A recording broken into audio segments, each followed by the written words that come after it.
Guys, Jeff here. So today we're going to be seasoning this flat top over there. It's a 3-burner stove, so we're going to be seasoning that, go through the whole process step by step of what it takes to season it and then prepare it for cooking. So stick with me as we get this job done today.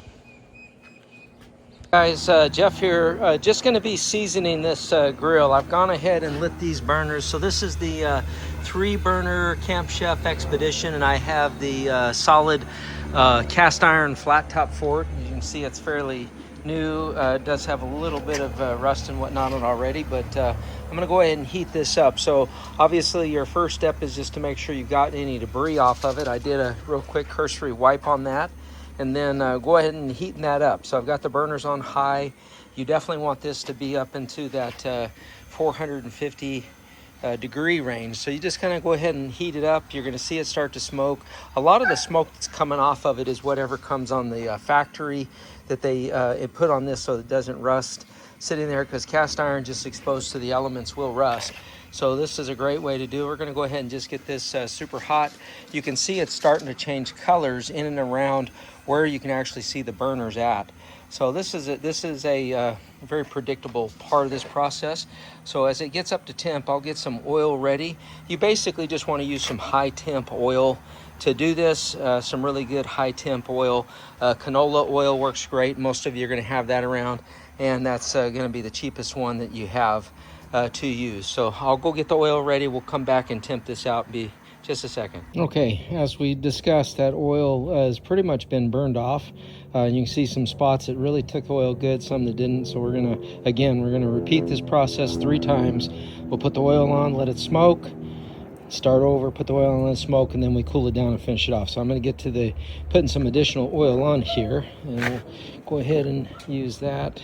And then let me grab this spatula while we're out here too. So all right, so just a couple tablespoons at a time.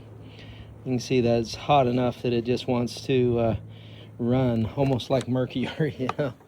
So we'll go ahead and use our rag here to kind of help spread that evenly, make sure it takes it. And that's this coat's definitely looking a lot better, more uniform, because, you know, again, like once I said, it's the thickness of this cast iron. It will, as you even turn the heat up or down, eventually the whole thing will get to about the same temperature. It's great at spreading temperature around. So we'll go ahead and let this one kind of burn off and come back to it here in just a minute. Okay, so you can see we got a lot more uniformity to this. The only spots that aren't really taking the seasoning here very well are right up here at the edges.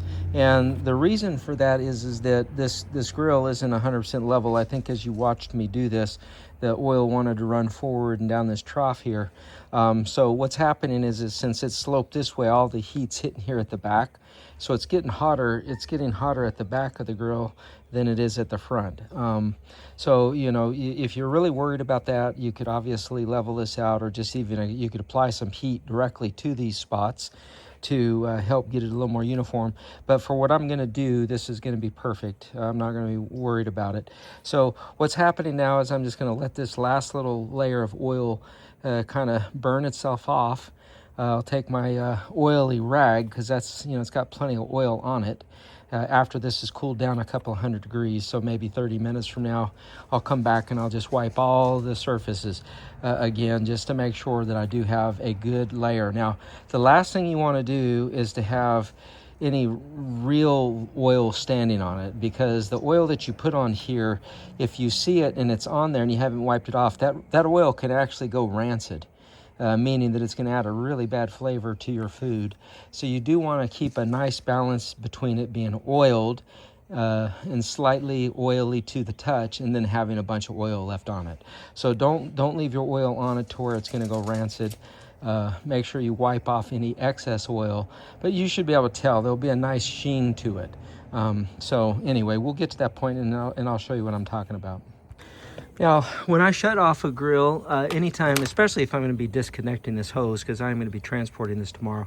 So what I like to do is I actually like to shut off the gas rather than shut off the burners. In fact, I kind of open up the burners a little bit just so I know they're flowing. And then I like to shut off the gas. And again, whether this makes a difference or not, it just makes sure that all the gas is kind of pulled out of those lines. Again,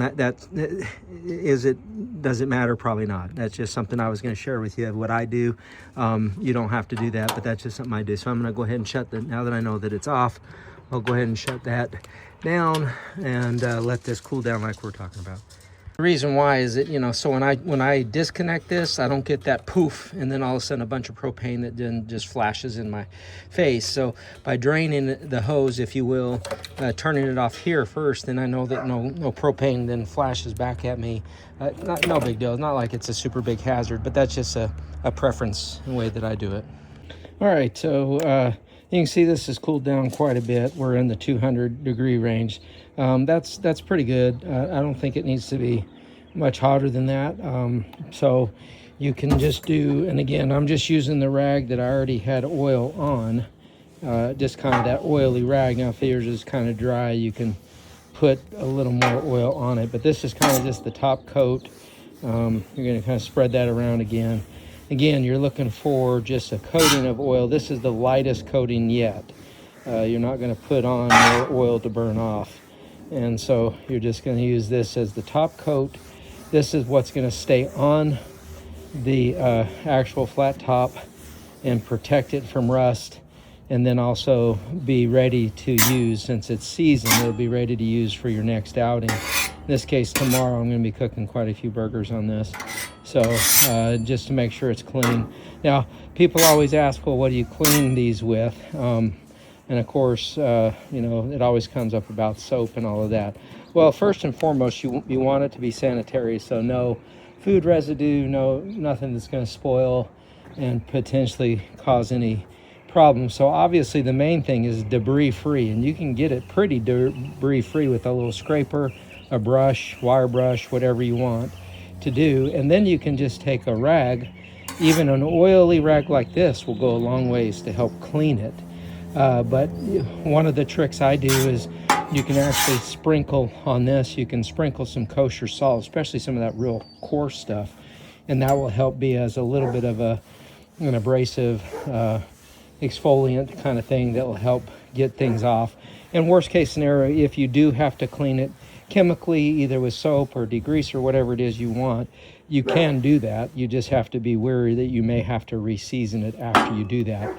If you clean it with anything, if you clean it with anything other than just like oil, there's a chance you'll be having to re-season at some point. No big deal. As you can see, it's not that big of a process to re-season something that's been deep cleaned, and maybe you want to take a wire brush to get any rust off of it, whatever, no problem. So anyway, that's pretty much the whole process.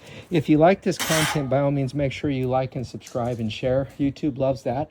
So by all means, make sure you do that. So